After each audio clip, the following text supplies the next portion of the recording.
অনেকদিন আগে একটা ব্যক্তি ছিল, নদীর ধারে তার একটা ক্ষেত ছিল, খুব সুন্দর একটা ক্ষেত। পরিশ্রম করে সেখানে সে ফসল উৎপাদন করলো। একদিন বন্যা হলো আর সমস্ত ফসল বয়ে নিয়ে গেল। প্রতি বছর বন্যা হতো আর বারবার ওর ফসল বয়ে নিয়ে যেত। সে ব্যক্তি খুব দুঃখী হয়ে পড়ল। সে ভাবল, কেন বারবার আমার সাথে এরকম হয়? তখন একজন ওকে বোঝালো যে প্রতি বছর যখন এই বন্যা আসে তখন সে তোমার ক্ষেত উর্বর মৃত্তিকা দ্বারা পুষ্ট করে তোলে। তখন সেই ব্যক্তি বুঝতে পারল যে প্রকৃতি ওকে কত বড় একটা উপহার দিয়েছে। প্রতি বছর বন্যা শেষ হওয়ার পরে সে ফসল উৎপাদন করত এবং তাতে 10 গুণ বেশি ফসল হতো। এই সংসারে যতক্ষণ না বৃষ্টির ফোঁটা মাটিতে পড়ছে, ফসল কিভাবে উৎপন্ন হবে? যতক্ষণ না এই সোনা তীব্র আগুনে উত্তপ্ত হচ্ছে, ততক্ষণ সে কুন্দন কি করে হয়ে উঠবে? সেইভাবেই যতক্ষণ না আপনি সমস্যার সম্মুখীন হচ্ছেন, জীবনে সামনে এগোবেন কিভাবে? তাই বিপদ হোক বা সমস্যা, তার সম্মুখীন হন, আর তাও ইতিবাচক মনোভাব নিয়ে। দেখবেন অবশেষে আপনি বিকাশের পথে অগ্রসর হয়েছেন। আসুন আমার সাথে ভালোবেসে বলুন, রাধা রাধা। এটা কোনো এক সময়ের কথা। একটি শেয়াল ভুলবশত একটি নগরীতে প্রবেশ করে এবং সে সেখানে হঠাৎ ধোপাদের পাড়ায় প্রবেশ করে। নীল রং গোলা জলে পড়ে যায়। কোনো ক্রমে পালিয়ে পালিয়ে আবার সে বনে ফিরে আসে। অন্য সব প্রাণীরা ওকে দেখে আর ভয়ভীত হয়ে পড়ে। তখন সেই শেয়াল ফোন দিয়ে এঁটে সবাইকে বলল যে, আমি হলাম দেবদূত আর তোমাদের সকলকে রক্ষা করতে এসেছি। সবাই ওর কথা মেনেও নিল। প্রত্যেক দিন ওকে ধনধান্য খাবার এইসব প্রদান করতে লাগলো। তারপরে এমন একটি রাত এলো যেদিন দূরে কোথাও কিছু শেয়ালের দল তাকে ডাকতে শুরু করলো। আর তখন এই শেয়াল নিজেকে আটকেই রাখতে পারল না। সেও ঠিক শেয়ালের মতোই ডাকতে শুরু করলো। সকলে সেটা শুনতেও পেলেন এবং সকলে এটা বুঝতেও পেরে গেলেন যে এ হলো একটা ভণ্ড। সেই জন্য জীবনে কখনো ছলনা করবেন না। তাকে আপনি যতই লুকোনোর চেষ্টা করুন না কেন, সেটা অবশ্যই একদিন সামনে চলে আসবে। আর তার থেকেও বড় শিক্ষা হলো এটা যে কারোর জীবনে সম্পত্তি, ধন ধান্য এসব চলে আসাতে তার বুদ্ধির বৃদ্ধি ঘটে না, তার ব্যবহার শুভ হয় না। এটা তখন হয় যখন সেই ব্যক্তি সেটা নিজে পেতে চায়, তার জন্য ভাবনা চিন্তা করে, কর্ম করতে থাকে। আর যখন একজন ব্যক্তি নিজের বুদ্ধি এবং ব্যবহার উন্নত এবং শ্রেষ্ঠ করে তুলতে পারেন, তখন তিনি নির্ধন হয়েও ধন অর্জন করতে পারেন। ঠিক পদ্মফুলের মতো। একটি পদ্মফুল কিন্তু জন্ম নেয় পাকের মধ্যে। তারপরেও এই পদ্মফুল দেবতাদের প্রসাধনের অঙ্গ হয়ে ওঠে। আসুন আর আমার সাথে ভালোবেসে বলুন, রাধা রাধা। মানুষের শরীরের বিভিন্ন অঙ্গ দ্বারা ভিন্ন ভিন্ন প্রকারের কাজ করা হয়। আর সেই জন্য মানুষ নিজের শরীরের যত্ন করে, তার খেয়াল রাখে, নিজের শরীরকে সুস্থ রাখে, স্বচ্ছ রাখে, বস্ত্র পরিধান করে, আর কোথাও আঘাত লাগলে ক্ষতস্থান ঢেকে ফেলে। মানুষের শরীরে এমন একটি অঙ্গ আছে যা চোখে দেখা যায় না, যা অদৃশ্য থাকে, কিন্তু সেইটা দিয়ে মানুষের বিষয়ে অনেক কিছু জানা যায়। এবং মানুষের শরীরের সেই অঙ্গের নাম হলো বাণী। আপনার ভাষা। আপনি যেভাবে কথা বলেন, যার সাথে কথা বলেন, আপনি যেভাবে শব্দ চয়ন করেন, তার দ্বারা আপনার বিষয়ে অনেক কিছু বোঝা যায়, আপনার ব্যক্তিত্বের বিষয়ে অনেক কিছু বোঝা যায়। সেই জন্য সবসময় কিছু বলার আগে একটু ভেবে নিন, নিজের কথার ওপর একটু নিয়ন্ত্রণ রাখুন। আমার কথা শুনুন, এই হৃদয়কে শুদ্ধ করে তুলুন। যদি এই হৃদয় শুদ্ধ থাকে, তাহলে সর্বদা মধুর বাণী নির্গত হবে, যা সবাইকে প্রফুল্ল করে তুলবে। আর তখন এই মন প্রসন্ন হয়ে বলবে, রাধা রাধা। কিছু মানুষ চিরকাল দুঃখে থাকেন, বলেন যে দূরত্বের কারণে ওনাদের ভালোবাসা সমাপ্ত হয়ে গেছে। এমনও কিছু মানুষ আছেন যারা বলেন যে দূরত্বের জন্য ভালোবাসা বৃদ্ধি পায়। কেউ বলেন কাছাকাছি এলে ভালোবাসা বৃদ্ধি পায়। কিন্তু আসল সত্য হলো এটাই যে দূরত্ব ভালোবাসা পরিমাপ করার কোনো মাপদণ্ডই নয়। চাতক পাখিকে দেখুন, সারা বছর সে অপেক্ষা করে যে কখন বর্ষা আসবে আর ওর তৃষ্ণা নিবারণ হবে। বর্ষার জল ছাড়া ও আর অন্য কোনো জল পান করে না। তাহলে বলুন, এই যে দূরত্বের জন্য ওদের ভালোবাসা কি সমাপ্ত হলো? এই ভালোবাসা আপনার মানসিকতা বুঝতে পারে, সে আপনার মনে লুকিয়ে থাকা আবেগ বুঝে নিতে পারে। তা সে আপনি যতই দূরে চলে যান না কেন, যতই কাছে আসুন না কেন, শুধু নিজের আবেগগুলিকে কখনো মলিন হতে দেবেন না, স্বার্থ জড়িয়ে ফেলবেন না। প্রেমকে পবিত্র করে তুলুন, এই প্রেম ক্রমাগত বৃদ্ধি পাবে। আসুন আর এই ভালোবাসার সাথে বলুন, রাধা রাধা। মানুষ নিজের জীবনে সেই সবকিছু লাভ করতে পারে যা সে কামনা করে, শুধু প্রয়োজন হলো ইচ্ছে এবং সিদ্ধান্তের।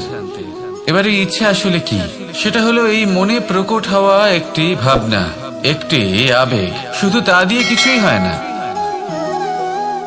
যখন সেই ইচ্ছের সাথে দৃঢ় প্রতিজ্ঞা জুড়ে যায়, তখন বিষয়টা এগোতে থাকে।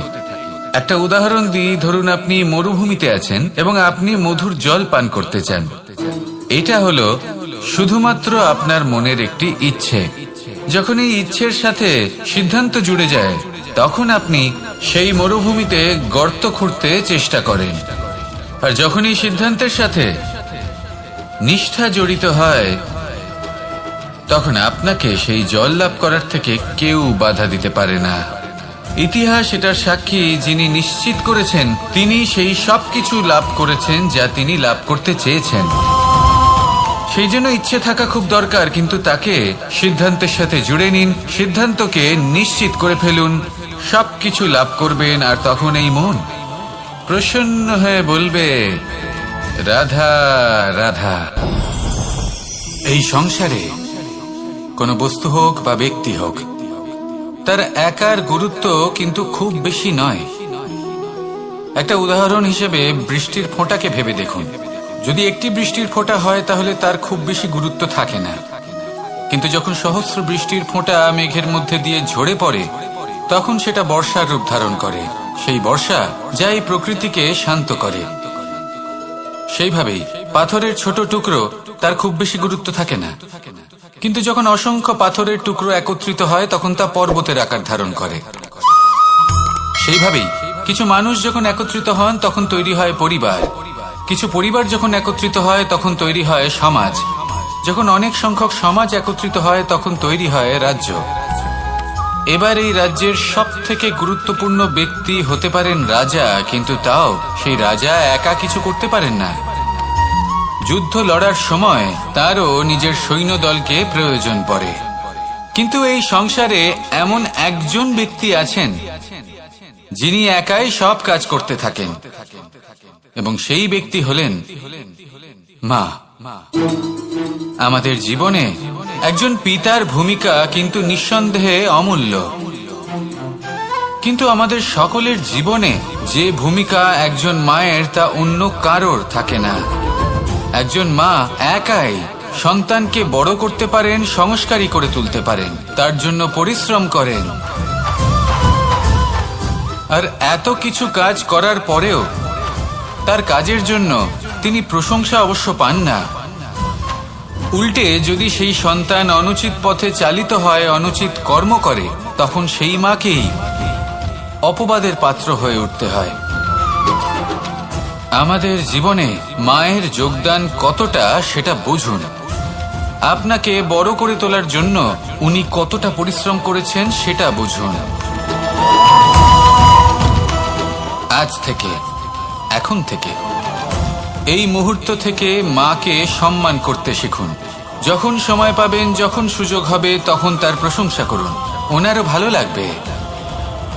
আর মায়ের এই মমতার জন্য, তার এই ভূমিকার জন্য আসুন সবাই মিলে আমরা তাকে প্রণাম করি, আর সকলে মিলে ভালোবেসে বলি, রাধা রাধা। মানুষ নিজের জীবনে অনেক বস্তু, অনেক ব্যক্তিকে অনাদর করে থাকে, ভাবে যে ওর কোনো মূল্যই নেই, এটা তো কোনো কাজেই লাগবে না। এবার ভাবুন যে আপনি কোনো পথে হাঁটছেন আর আপনার পায়ে একটা কাঁটা ফুটে গেল। তখন আপনি যাই করুন না কেন, তলোয়ার দিয়ে আপনি সেই কাঁটা বের করতে পারবেন না। তার জন্য আপনার দরকার পড়বে একটি সূচের। সেই জন্য এই সংসারে যে কেউই ছোট বা বড় হন না, সকলের নিজের মূল্য আছে। দেখুন, যদি কথা বলা হয় জল নিয়ে, জল যদি দূষিত হয় তাহলে তা আমরা গ্রহণ করতে পারবো না, পান করতে পারবো না। কিন্তু যদি হঠাৎ করে কোথাও আগুন লেগে যায়, সবকিছু ভস্ম হতে শুরু করে, তাহলে সেই জল কিন্তু সেই আগুন নিভিয়ে দিতে পারে। এই পুরো খেলাটাই হলো দৃষ্টিভঙ্গির, মানসিকতার। আপনার মানসিকতা যদি শুভ হয় তাহলে সেটাই শুভ সত্য হয়ে আপনার সামনে আসবে। এই সংসারে বস্তু হোক বা ব্যক্তি হোক, তাতে খুঁত ধরা বন্ধ করে দিন, আর তার কি কি গুণ রয়েছে সেটা খুঁজে বের করতে শুরু করুন। জীবন সরল হয়ে যাবে এবং এই মন প্রসন্ন হয়ে বলবে, রাধা রাধা। বড়ই অদ্ভুত ব্যাপার। একটি পাথরের প্রতিমা যখন মন্দিরে স্থাপিত হয় তখন তা আমাদের কাছে ভগবান সম হয়ে দাঁড়ায়। কিন্তু যখন একজন জীবিত মানুষ মন্দিরে গিয়ে থাকেন তখন তার শরীর, মন, আত্মা সেই সব পাথর সম হয়ে দাঁড়ায়। কিন্তু এমনটা আমি ঠিক কেন বললাম ভেবে দেখুন। মানুষ এটা চান যে কোনো পরিস্থিতি, যে কোনো স্থানেই তার বিজয় হোক, কিন্তু এখানে এসে সে পরাজিত হয়। এরকম ঠিক কেন হয়?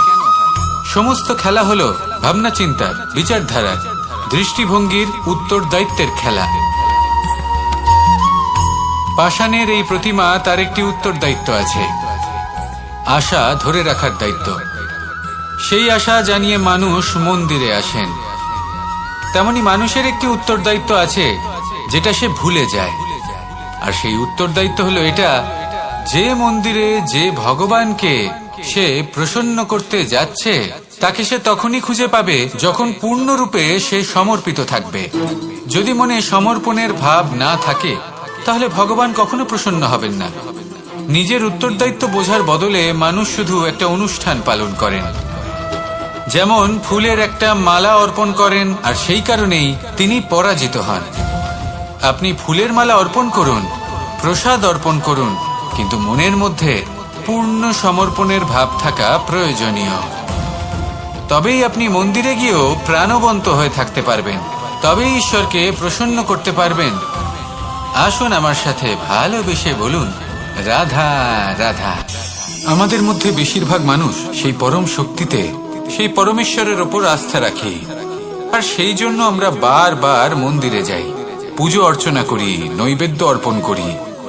কিন্তু অত্যন্ত গুরুত্বপূর্ণ একটা বিষয়ে আমরা ভুলে যাই, আর সেটা হলো যে পাষাণের সেই প্রতিমা যা মন্দিরে স্থাপন করা হয়েছে, তাদের মধ্যে আমরা ঈশ্বরকে খুঁজে পাবো না যতক্ষণ না বাড়িতে বিরাজমান ঈশ্বর, অর্থাৎ আমাদের মাতা পিতা, তাদেরকে আমরা সেবা করছি। দেখুন, ঈশ্বর নিশ্চিত রূপে এই সংসার নির্মাণ করেছেন, কিন্তু আপনি সেই সংসারের অংশ তবে থেকে হয়েছেন যেদিন থেকে এই সংসারে আপনি পদার্পণ করেছেন। আর এই উত্তরদায়িত্ব পালন করেছেন কারা? আপনার মাতা পিতা। ঈশ্বর আছেন, এই ভাবনা আপনার মধ্যে জাগ্রত হয়েছে আপনার মাতা পিতার মাধ্যমে। সেই জন্য মন্দিরে গিয়ে আপনি যতই প্রসাদ বিতরণ করুন তার কোনোই অর্থ নেই যদি ঘরে বসে থাকা মাতা পিতা অভুক্ত থাকেন। মন্দিরে গিয়ে পরমেশ্বরকে প্রসন্ন করার পূর্বে ঘরে বিরাজমান ঈশ্বর মানে আপনার মাতা পিতা, তাদের সেবা করুন, তাদের প্রসন্ন করুন। ঈশ্বর নিজে থেকেই প্রসন্ন হয়ে যাবেন। আসুন আমার সাথে ভালোবেসে বলুন, রাধা রাধা।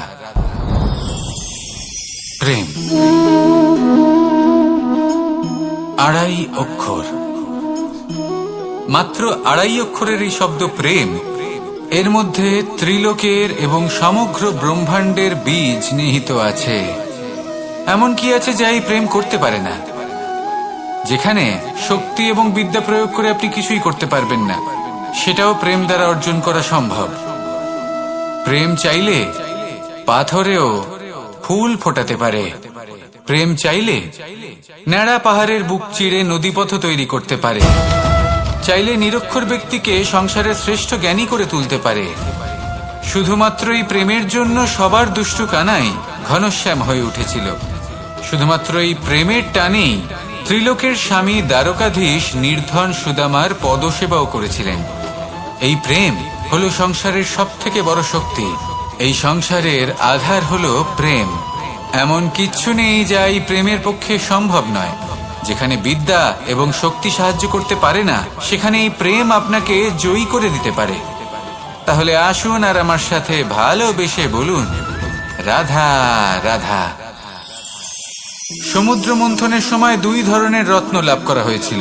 প্রথম হলাহল, যার প্রভাব থেকে এই সমস্ত সংসারের জীবের প্রাণ বাঁচানোর জন্য মহাদেব তাকে নিজের কণ্ঠে ধারণ করে নিয়েছিলেন। আর দ্বিতীয় অমৃত, যেটা কিঞ্চিত পরিমাণ মাত্রায় পাওয়া গেছিল। কখনো কখনো জীবনে এমন কোনো বস্তু যা আপনি প্রয়োজনের থেকেও অনেক বেশি মাত্রায় ভোগের জন্য লাভ করে থাকেন, তা আপনার জন্য বিষ প্রমাণিত হতে পারে। যেমন জল, প্রয়োজনের থেকে অনেক বেশি মাত্রায় যদি এই জল আসে তাহলে আপনার প্রাণ কাটতে পারে। কিন্তু পরিশ্রমের পরে এক পাত্র শীতল জল দ্বারা আপনি যদি স্নান করে নেন, তাহলে তা আপনার শরীরের জন্য অমৃত হবে। পরিশ্রম করার পরে যদি আপনার শরীর এক পাত্র খাবার লাভ করে, তাহলে তা আপনার শরীরের জন্য অমৃত। কিন্তু যদি কোনো পরিশ্রম না করেই আপনি দিনরাত শুধুই খাবার গ্রহণ করতে থাকেন, তাহলে আপনার কাছে তা বিষ সমান। বিষ এবং অমৃত গ্রহণ করাটা আপনার উপরে নির্ভর করছে। কোনো বস্তু আপনার পক্ষে বিষও হতে পারে, আবার অমৃতও হতে পারে। নির্ভর করছে যে আপনি সেটা কিভাবে ব্যবহার করছেন, কতটা মাত্রায় ব্যবহার করছেন। আসুন আমার সাথে ভালোবেসে বলুন, রাধা রাধা। হয়তো আপনার মনে কখনো এই প্রশ্ন আসতে পারে যে ইমারত কেন নির্মাণ করা হয়, কেন উৎসব পালন করা হয়, কেন মানুষ নিজেদের জন্মদিন পালন করেন, কেন দোল, বিজয়া দশমী, রাখি, দীপাবলির মতো উৎসব পালন করা হয়। যদি এগুলো পালন না করা হয় তাতে কি যায় আসে? যদি এই দোল উৎসব পালন না করা হয়, তাহলে কি এই সংসার ভুলে যাবে যে নারায়ণের প্রতি ভক্তির কারণে ভক্ত প্রহ্লাদকে অগ্নি স্পর্শও করতে পারেনি? যদি বিজয়া দশমী পালন না করা হয়, তাহলে কি এই সংসার ভুলে যাবে যে এই দিনে শ্রীরাম রাবণকে বধ করেছিলেন? যদি আমরা দীপাবলির এই উৎসব পালন না করি, তাহলে কি এই সংসার এটা ভুলে যাবে যে অযোধ্যাতে অমাবস্যার এমন এক রাত এসেছিল যে রাত্রে অযোধ্যা পূর্ণিমার থেকে বেশি উজ্জ্বল হয়ে উঠেছিল? যদি এই রাখি উৎসব পালন না করা হয়, তাহলে কি এই সংসারের ভাই এবং বোনেরা একে অপরের প্রতি ভালোবাসা কি সেটা ভুলে যাবেন?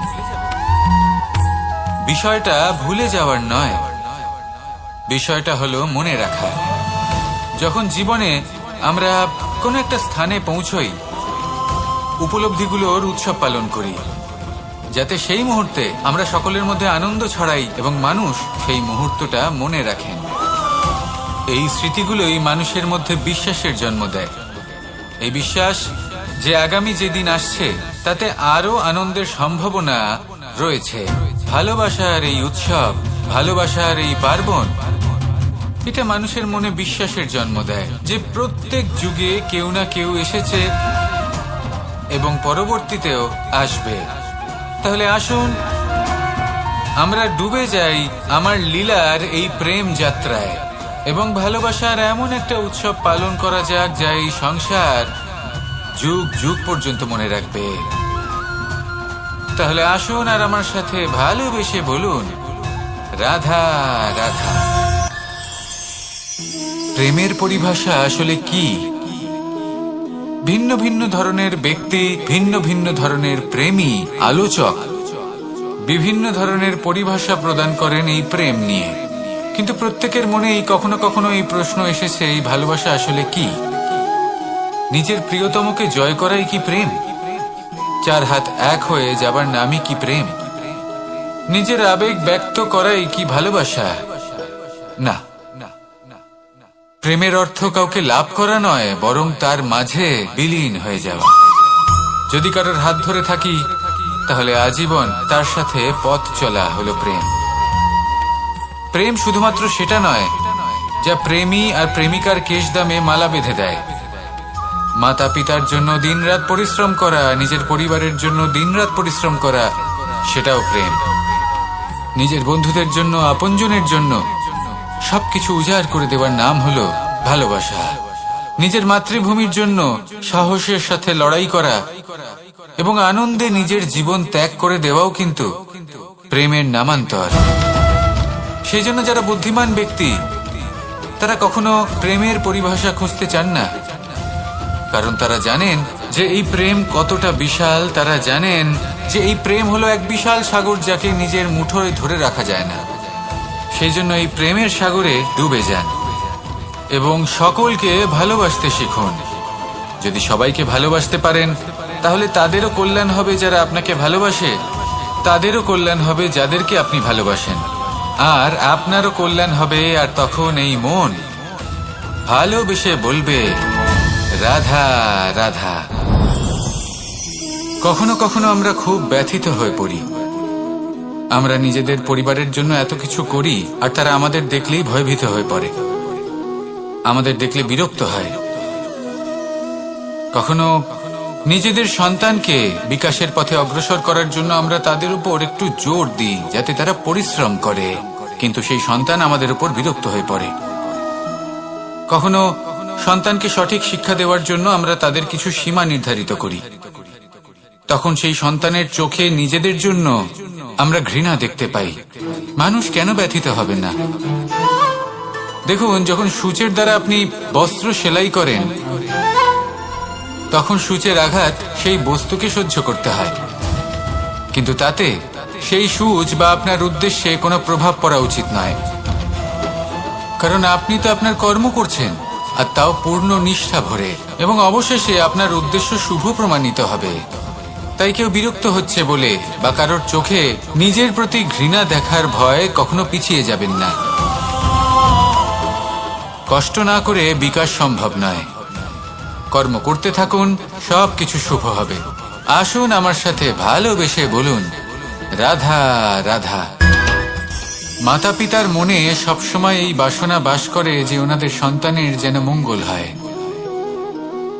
নিজের সন্তানকে সেই সবকিছু দেবার সবসময় চেষ্টা করতে থাকেন যেগুলো তারা নিজেরা নিজেদের জীবনে কখনো পেতে পারেননি, এবং এই প্রক্রিয়ায় সব থেকে গুরুত্বপূর্ণ বিষয়টি ভুলে যান, নিজের সন্তানকে সেই জিনিস দেওয়া যেটা উনি সব থেকে আগে পেয়েছেন। আমি ধনের কথা বলছি না, আমি বলতে চাইছি নিজের অভিজ্ঞতা দ্বারা ওনারা যে মানসিক স্থিতি লাভ করেছেন, ওনারা যে মর্যাদা লাভ করেছেন, যে শিক্ষা ওনারা লাভ করেছেন, সবার আগে নিজের সন্তানকে সেটা দেওয়া প্রয়োজন। সেটা যদি নিজের সন্তানকে দিতে পারেন তাহলে এই সন্তান জীবনে তার পথে এগোতেও পারবে, ধন অর্জনও করতে পারবে এবং শক্তিশালী অনুভবও করতে পারবে। সেই জন্য সন্তানকে সবার আগে সেটা দান করুন যেটা সব থেকে বেশি মূল্যবান। সেটা দিন যেটা আপনি সবার আগে লাভ করেছেন। আসুন আমার সাথে ভালোবেসে বলুন রাধা রাধা। ধন, সম্পদ, ঐশ্বর্য, মানুষ হয় নিজের সৌভাগ্যের দ্বারা এগুলো লাভ করে থাকেন বা কর্মের দ্বারা। সৌভাগ্য আসলে কি? গ্রহের দশা যা প্রত্যেক মুহূর্তে বদলাতে থাকে। কর্মের মাধ্যমে যখন আপনি ধন অর্জন করেন তখন সেই ধন আপনার আগামী প্রজন্ম লাভ করে। সেটা হয় সে ভোগ করে বা তার জন্য তার ভোগান্তি হয়, আর এটা নির্ভর করছে আপনার কর্মের ওপরে। কি কর্ম করেছেন আপনি সেই ধনকে লাভ করার জন্য? যদি আপনি সৎ পথে চলেন, নিষ্ঠা ভরে আপনি কর্ম করে থাকেন এবং তার ফলে আপনি ধন অর্জন করে থাকেন, তাহলে আপনার আগামী প্রজন্ম সেটা ভোগ করবে, সেটা প্রয়োগ করবে নিজের বিকাশের জন্য। কিন্তু যদি আপনি কুকর্ম করে থাকেন, কোন রকম ছলনা করে থাকেন এই ধন লাভ করার জন্য, তাহলে 100% আপনার আগামী প্রজন্মকে এর জন্য ভুগতেই হবে। তাহলে আপনি কি চাইবেন? যে আপনার আগামী প্রজন্ম সুখ ভোগ করবে নাকি আপনার কুকর্মের পরিণাম ভোগ করবে? নির্বাচন আপনারই। আসুন আমার সাথে ভালোবেসে বলুন রাধা রাধা। কর্ণ, সূর্যপুত্র কর্ণ, স্বয়ং সূর্যের পুত্র, দেবী কুন্তির প্রথম পুত্র। সেই কর্ণ যার একটি বাণ আমার রথকে, সেই রথ যার ওপর মহাবলী অর্জুন বিরাজমান ছিলেন, যার পতাকায় স্বয়ং হনুমান ছিলেন, সেই রথকে তার একটি বাণ ধসিয়ে দিতে পেরেছিল। দৈব কবচ কুণ্ডলধারী কর্ণ, সেই কর্ণ যুদ্ধক্ষেত্রে নিজের সমাপ্তির সম্মুখীন হলেন। কারণ কি ছিল? নির্বাচন। দুর্যোধনের সাথে বন্ধুত্ব রাখার জন্য, তার অনুচিত কর্মে কোনোদিন কোনো প্রতিবাদ করেননি, তাকে সঙ্গ দিয়েছেন এই নির্বাচন। যখন দ্রৌপদীর বস্ত্রহরণ হচ্ছিল,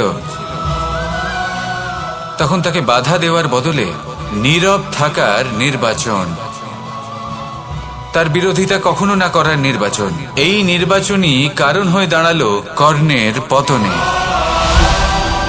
এই সংসারে সবার উপকার আপনি স্বীকার করতে পারেন, তাকে সম্মানও করতে পারেন, কিন্তু তার সামনে এতটাও নত হবেন না যে নিজের অন্তর মনের কথাটা আপনি শুনতে না পান।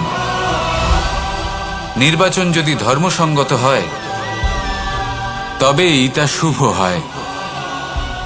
আসুন আমার সাথে ভালোবেসে বলুন, রাধা রাধা। ভীষ্ম একটা মহান নাম, দেবী গঙ্গার সুপুত্র। স্বয়ং বৃহস্পতি এবং পরশুরাম ছিলেন ওনার শিক্ষাগুরু। অত্যন্ত মহান যোদ্ধা ছিলেন, কিন্তু এই মহান যোদ্ধা ইনি ইতিহাসে আজ পর্যন্ত সেই সম্মান পেলেন না যার উনি যোগ্য ছিলেন। কারণ নির্বাচন। রাজ সিংহাসনের সেবা করার প্রতিজ্ঞা নিয়েছিলেন উনি। এবার রাজ সিংহাসনে যেই বসুক না কেন, তার সেবা করা, তার প্রত্যেক আদেশ পালন করা, এটাই ছিল ওনার প্রতিজ্ঞা। তা সেই ব্যক্তি উচিত হোক বা অনুচিত, সে উচিত পথে চলুক বা অনুচিত পথে চলুক, সুপাত্র হোক বা কুপাত্র, উনি তার সেবা করতে থাকলেন, তার প্রত্যেক আদেশ পালন করতে থাকলেন, নিজের প্রতিজ্ঞা পালন করতে থাকলেন। ধৃতরাষ্ট্র নেত্রহীন অবশ্যই ছিলেন, কিন্তু এতটাও নেত্রহীন ছিলেন না যে উনি প্রজাদের চোখের জল, ধর্ম অধর্ম দেখতে পাবেন না। উনি সব বুঝতে পারতেন। আর এদিকে ভীষ্ম নিজে প্রতিজ্ঞাবদ্ধ হয়েছিলেন। দুর্যোধন অনুচিত পথে চালিত হচ্ছিল, তাও উনি তাকে সঙ্গ দিতে থাকলেন। আর পরিণামস্বরূপ আজ পর্যন্ত ইতিহাসে উনি সেই স্থান পেলেন না, সেই সম্মান পেলেন না যার যোগ্য উনি ছিলেন।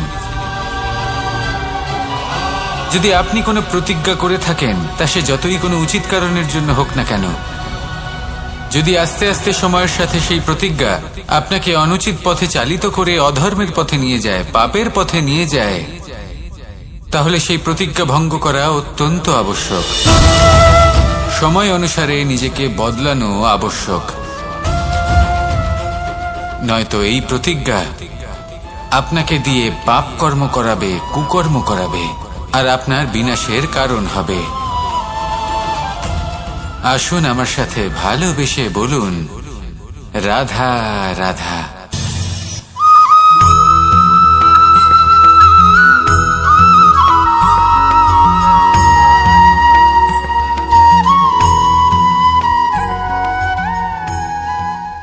শব্দ। শব্দ আসলে কি? শুধুই কয়েকটি অক্ষরের সমষ্টি, নাকি আমাদের বাণী? এই শব্দ এমন এক শক্তি যা কাউকেই নিজের বশবর্তী করে ফেলতে পারে। শব্দ এমন এক অস্ত্র যা কাউকে ক্ষত বিক্ষত করে দিতে পারে। এই শব্দ হলো একটি নাদ স্বরূপ, যা কোনো ঘুমন্ত ব্যক্তিকেও জাগিয়ে তুলতে পারে এবং নিজের লক্ষ্যের দিকে অগ্রসর করতে পারে। শব্দে এত শক্তি আছে যে কারোর মনে এতটা আঘাত দিতে পারে যে সে হয়তো জীবনে আর কখনো এগোতেই পারল না। তাহলে এই শব্দের প্রয়োগ খুব ভেবে চিন্তে করবেন। এবং এই শব্দের মতোই হলো নীরবতা। অনেক সময় এই নীরবতা আমাদের সহায়ক হয়ে ওঠে, অনেক সময় এটা আমাদের অনুশোচনাকে অনেক বেশি বাড়িয়ে তুলতে পারে। ভীষ্ম পিতামহ, অঙ্গরাজ কর্ণ যখন দ্রৌপদীর বস্ত্রহরণ হচ্ছিল তখন এনারা নীরব ছিলেন, দুর্যোধনের বিরোধিতা করেননি, ওকে বাধা দেননি। আর তারপর কি হলো সেটা আপনারা সকলে জানেন। দেখতে গেলে নীরবতা চুপ করে থাকা, কিন্তু যদি কোনো দুষ্টের সামনে চুপ করে থাকেন, যদি তার বিরোধিতা না করতে পারেন, তাহলে এই নীরবতাই অনেক বড় পাপের আকার ধারণ করে। মনে রাখবেন আর আমার সাথে ভালোবেসে বলবেন, রাধা রাধা। আভূষণ, কার না ভালো লাগে এই আভূষণ? আমরা পরিশ্রম করি, ধন অর্জন করি, আর আভূষণ কিনে থাকি, কখনো নিজের জন্য, কখনো বা তাদের জন্য যাকে আমরা ভালোবাসি, বা তাদের জন্য যাকে আমরা সম্মান করি। হয়তো সেই জন্যই সীতা চূড়ামণি ধারণ করেছিলেন এবং আমি সামন্তকমণি। কিন্তু এটাই কি সেই প্রকৃত আভূষণ যা আপনার মূল্য বৃদ্ধি করে? না। শ্রীরামের আভূষণ হলো ওনার নম্র ভদ্র ব্যবহার। মাতা সীতার আভূষণ হলো ওনার সততা, ওনার নিষ্ঠা, ওনার ত্যাগ। অর্জুনের আভূষণ ছিল ওনার একাগ্রতা। রাধার আভূষণ ওনার প্রেম। এই আভূষণ কোথাও নেই, আপনার মনে আছে। যদি আপনার মনে মিষ্টতা থাকে, তা শান্ত হয়, তাতে সততা থাকে, নিষ্ঠা থাকে এবং প্রেম থাকে, তাহলে আপনার অন্য আর কোনো আভূষণের কোনো প্রয়োজন নেই। আপনি যতই ভিড়ের মাঝে থাকুন, আপনার ঔজ্জ্বল্য চোখে পড়বে। আসুন আর আমার সাথে ভালোবেসে বলুন, রাধা রাধা। এই সংসারের সবথেকে বড় সত্যি হলো জন্ম এবং মৃত্যু, কিন্তু আরো বড় একটা সত্য আছে, মিত্র এবং শত্রু, যা আমাদের সকলের জীবনে থাকে। মিত্র সে যে আমাদের সঙ্গ দেয় এবং সংসারের সবথেকে উঁচু শিখরে আমাদের নিয়ে যায়, এবং শত্রু সে যে যে কোনো মুহূর্তে যে কোনো শিখর থেকে আমাদের নিচে ফেলে দিতে পারে। এবার বিচিত্র ব্যাপার হলো এটাই যে আমরা নিজেরাই এদের সাথে নিয়ে চলি, নিজেরাই এদের পালন করি। তা কি করে? প্রথমে বুঝুন এই মিত্র এবং শত্রু কারা। আপনার নিজের মন, আর কেউ নয়। এই মনই হলো মিত্র যখন তাতে ভারসাম্য বজায় থাকে, তা নিয়ন্ত্রিত থাকে, তা পবিত্র হয়। কিন্তু যদি এই মন অনিয়ন্ত্রিত হয়ে পড়ে, যদি আপনাকে সে নিয়ন্ত্রণ করতে শুরু করে, তখন সেই আপনার সবথেকে বড় শত্রু হয়। সেই জন্য এই মনের ওপর নিয়ন্ত্রণ রাখতে শিখুন, এতে ভারসাম্য বজায় রাখতে শিখুন।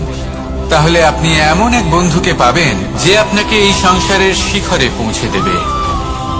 আসুন আমার সাথে ভালোবেসে বলুন, রাধা রাধা। ঈশ্বর আসলে কে? সংসারের বেশিরভাগ মানুষের কাছে ঈশ্বর হলেন এই সংসারের রচয়িতা, পালনকর্তা। কারোর কাছে উনি জ্ঞাতা, কারোর কাছে উনি হলেন আস্থার প্রতীক, আবার কারোর জন্য শুধুমাত্র অন্ধ বিশ্বাস। কিন্তু এই ঈশ্বর কি কোনো শরীর, নাকি একটা বোধ, নাকি শুধুই শ্রদ্ধা? ঈশ্বর হলেন তিনি যিনি হলেন আপনার ইষ্ট। সেই জন্যই তো গুরু, মাতা, পিতা এনাদেরও ঈশ্বরই বলা হয়েছে। যাদেরকে আমরা ঈশ্বর বলে মনে করি, যারা আমাদের ইষ্ট, তারা আমাদের একটি পথ দেখান, একটি দিকে চালিত করেন। সেই পথে চলে আপনি শুভ কর্ম করতে পারেন।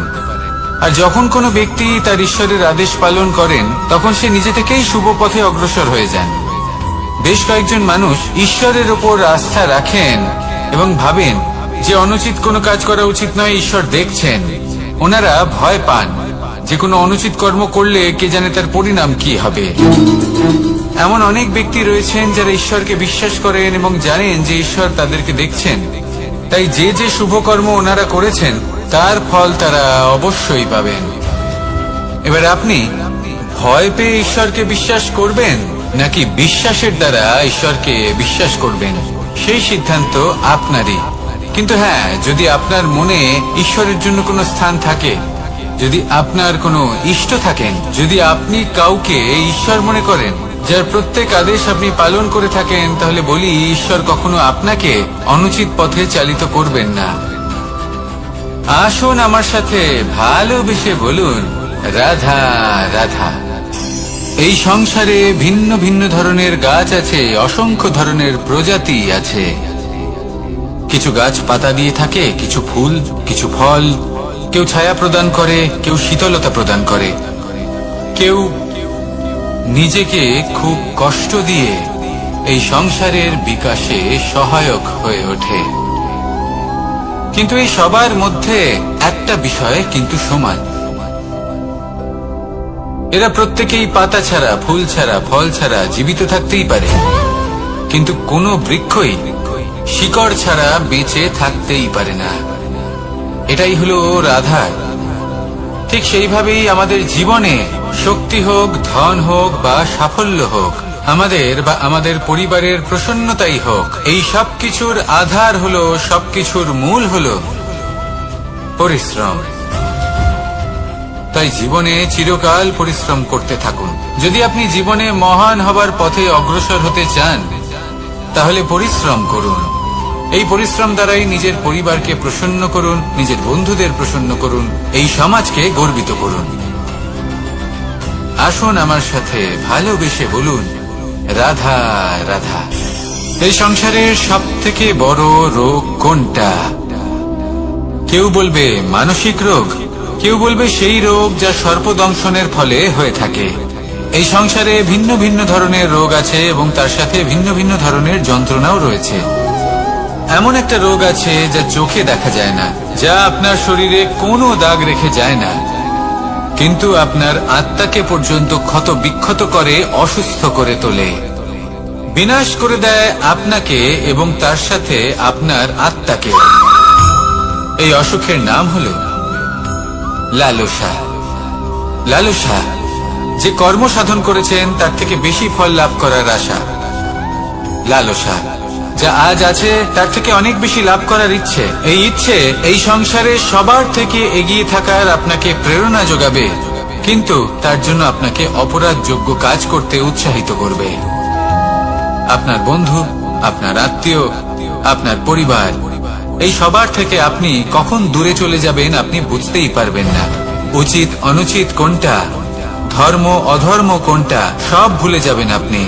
সেজন্য মনে রাখবেন, নিজের জীবনে যদি আপনি লালসার থেকে নিজেকে দূরে রাখতে পারেন, তাহলে এর অর্থ হলো যে আপনি এই সংসারের সব থেকে বড় অসুখের ওপর বিজয় লাভ করেছেন। আসুন আমার সাথে ভালোবেসে বলুন, রাধা রাধা। এই সাগর কত বিশাল আকার, কখনো শান্ত কখনো উত্তাল, কিন্তু এই সাগরকে এত মহান কে করে তুলল? জল। এবার এই জলের যাত্রা দেখুন, সেটা কতটা কঠিন। এই জল সাগরে থাকে, সূর্য ওকে এতটা উত্তপ্ত করে তোলে যে এই জল নিজের অস্তিত্ব হারিয়ে ফেলে এবং বাষ্পে পরিণত হয়ে হাওয়ায় মিলিয়ে যায়। তারপরে আকাশে যায় আর নিজের অস্তিত্ব আবার হারিয়ে ফেলে, মেঘে পরিণত হয়। তারপর এই মেঘ কোথাও গিয়ে কোনো পর্বতে ধাক্কা খায়, তারপর আবার এই জল নিজের অস্তিত্ব হারায়। তারপরে বর্ষার রূপ ধারণ করে তা বর্ষিত হয়, বা কোনো পর্বতের চূড়ায় তার শিখরে বরফের রূপ ধারণ করে।